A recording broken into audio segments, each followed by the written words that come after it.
अब हमारे सामने सवाल यह है कि हम ईश्वर द्वारा दी गई कृपाओं, गुणों और प्रतिभाओं का उपयोग कैसे करते हैं।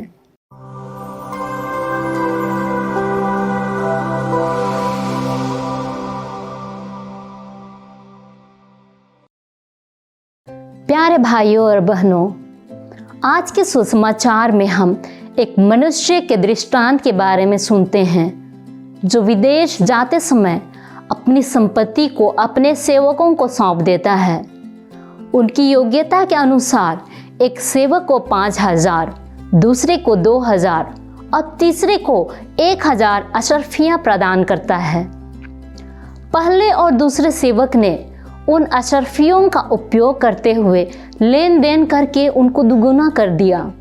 वहीं उस तीसरे सेवक ने जमीन खोद कर अपने स्वामी के धन को छिपा दिया। आज का सुसमाचार यही बताता है कि ईश्वर अपनी इच्छा से हमारी काबिलियत के अनुसार अपने उपहारों और गुणों से हमें भर देता है और हम में से हर एक जन को जिम्मेदारी सौंपता है। हमने ईश्वर से अलग अलग प्रतिभाएं प्राप्त की है। हमारे पास जो कुछ है वह ईश्वर की ही देन है और सब कुछ उसी का है। जो लोग अपनी प्रतिभाओं और गुणों का इस्तेमाल करते हुए अपनी जिम्मेदारियों और कर्तव्यों का पालन करते हैं और वृद्धि एवं विकास करते हैं, वे उन दो भले और ईमानदार सेवकों की तरह हैं जिन्होंने अपने जीवन के मकसद को समझ लिया था।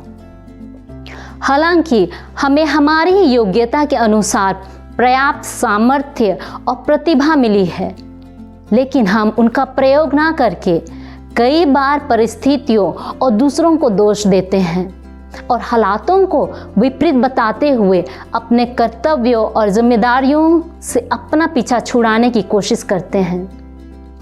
अपने कामों से मुंह मोड़कर भागने लगते हैं और इस तरह अपनी प्रतिभाओं को दफनाने का कार्य करते हैं। वास्तव में ऐसा करके ईश्वर द्वारा दिए गए उपहारों से फल उत्पन्न करने से इनकार करते हैं।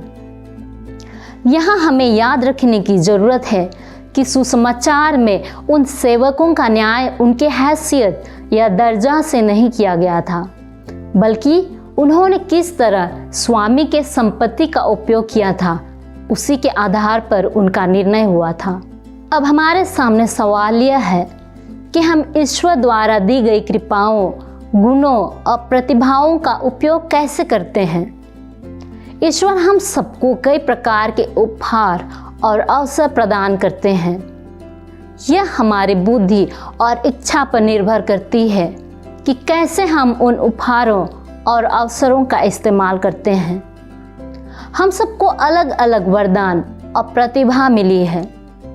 क्या हम सही तरीके से और जिम्मेदारी के साथ हमारे परिवार, समुदाय और समाज के उत्थान और विकास के लिए उनका इस्तेमाल करते हैं, या हमारे आलस और कार्यों की सफाई देते हुए क्या हम उस बेईमान सेवक की तरह उन्हें दफना देते हैं?